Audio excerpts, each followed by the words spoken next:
আসসালামু আলাইকুম। গত ২-৩ দিন যাবৎ বৃষ্টি যেন থামছেই না, সূর্যের দেখা তো একেবারে পাওয়াই যাচ্ছে না। কিন্তু বৃষ্টি যতই হোক আমাদের তো কাজ বন্ধ রাখার কোনো উপায়ই নেই। তো আজকে আমাদের গন্তব্য ছিল আমাদের পাটের জমিতে। আজকে আমাদের পাটের জমিতে কাজ হলো আমাদের পাটের জমি থেকে বাড়তি পাটগুলিকে তুলে ফেলা। যদিও পাট যখন ছোট থাকে তখন এই কাজ একবার করা হয়, অর্থাৎ বাড়তি অনেক পাট এখান থেকে তুলে ফেলা হয়, কারণ পাট বোনার পরে দেখা যায় যে অনেক বেশি ঘন হয়ে যায়। ঘনর কারণে পাটের ফলন তেমন একটা ভালো হয় না, যে কারণে বাড়তি পাটগুলিকে আমাদেরকে তুলে ফেলতে হয়। এই কাজগুলি করার সময় হালকা যদি বৃষ্টি হয় অথবা আবহাওয়া যদি হালকা ঠান্ডা থাকে তাহলে এই কাজগুলি করতে অনেক সহজ হয়, কারণ এই ঘন পাটের জমিগুলির ভিতরে কোনো বাতাস ঢুকে না, প্রচন্ড পরিমাণে গরম থাকে। এর মধ্যে যদি রোদ হয় তাহলে তো কোনো কথাই নেই, এই রোদের মধ্যে কাজ করাটা প্রায় অসম্ভব হয়ে দাঁড়ায়। সকালে কাজে বের হওয়ার সময় বলে গিয়েছিলাম যেহেতু আজকে হালকা বৃষ্টি হচ্ছে তাই খিচুড়ি রান্না করে দেওয়ার জন্য, এর পাশাপাশি ডিম ভুনা করে দেওয়ার জন্য। তো আলহামদুলিল্লাহ আমাদের সময় মতো খাবারটা চলে এসেছে। এখন আমরা কাজটা আপাতত বন্ধ রেখে তারপর খাওয়া দাওয়া করে বাকি কাজ খাওয়া দাওয়ার পরে করবো ইনশাআল্লাহ। পাটের জমিতে আমরা ছিলাম 5 জন। এর পাশাপাশি আমাদের এখানেই হচ্ছে ঘাসের জমি, পাশেই আমাদের ঘাসের জমি। এই ঘাসের জমিতে সজীব মামা ঘাস কাটতেছিলেন, তো আমরা তাকেও ডাক দিলাম যে আমাদের সাথে খাওয়া দাওয়া করার জন্য। তো সেও আমাদের সাথে এসে যুক্ত হলো।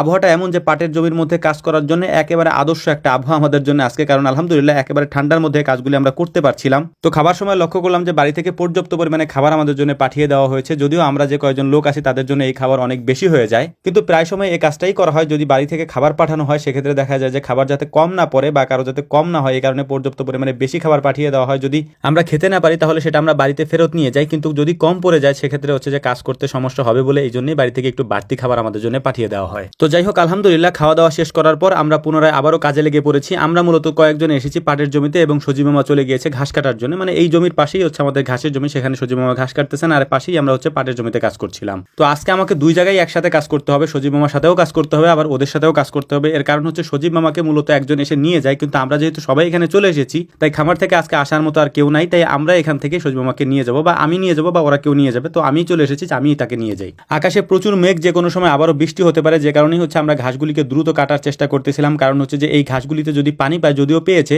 কিন্তু বেশি পরিমাণে পানি পেলে এই ঘাসগুলি কাটার সময় অনেক বেশি সমস্যা আমাদের হয়, কারণ মেশিনে দেওয়ার পরে এই ঘাসগুলি স্লিপ করে আর কাটতে আমাদের অনেক বেশি দেরি হয়। তো পাটের জমিতে আমার কাজ মূলত শেষ, আমি সজীব মামার সাথে চলে যাবো এই ঘাসগুলি নিয়ে। এখান থেকে যাওয়ার সময় ওদেরকে বলে যাচ্ছিলাম যে আমাদের খাবার যে পাত্রগুলি পাঠিয়েছে বাড়ি থেকে সেগুলি যেন ওরা নিয়ে যায়, কারণ আমরা তো ভ্যান নিয়ে যাবো, আমরা হয়তো এগুলি নিয়ে যেতে পারবো না। তো আলহামদুলিল্লাহ সজীব মামার সাথে এই ঘাসগুলিকে নিয়ে আমার এখন ভ্যানের মধ্যে সাজাতে হবে এবং সাজিয়ে তারপর এই ভ্যানটাকে নিয়ে আমাদেরকে খামারে চলে যেতে হবে। পাটের কাজ যেহেতু আমরা আজকে থেকে শুরু করেছি তাই বেশ কয়েকদিন আমাদের এখানে লাগবে। এর কারণ হচ্ছে আমরা মাত্র একটা জমিতে শুরু করেছি, আরো বেশ কয়েকটা জমি আছে এখানে, সেই জমিগুলির পাটও এভাবে হচ্ছে যে বাঁচতে হবে। অর্থাৎ যে ছোট পাটগুলি আছে ওই ছোট পাটগুলি বড় পাটের মধ্য থেকে উঠিয়ে ফেলতে হবে এবং উঠিয়ে ফেলে ওই পাটগুলিকে আমরা পাটের ভিতরে ভেঙে রেখে দিই। এর পরবর্তীতে যখন আমরা ধান বুনি তখন কেউ কেউ এই পাটগুলি ফেলে দেয়, আবার কেউ কেউ তার মধ্যে দিয়েই ধান বুনে দেয়। তো আলহামদুলিল্লাহ ঘাসের ভ্যানটা লোড দিয়ে আমরা নিয়ে চলে এসেছি। মূলত এই ব্রিজটার জন্য সজীব মামার এখানে আসতে হয়, মানে আমাদের একজনের এসে তারপর ঠেলে উঠিয়ে নিয়ে যেতে হয়। তো যাই হোক আলহামদুলিল্লাহ সে কাজটা আমরা করে ফেলেছি। তো আমাদের জন্য দোয়া করবেন। আসসালামু আলাইকুম ওয়া রাহমাতুল্লাহ।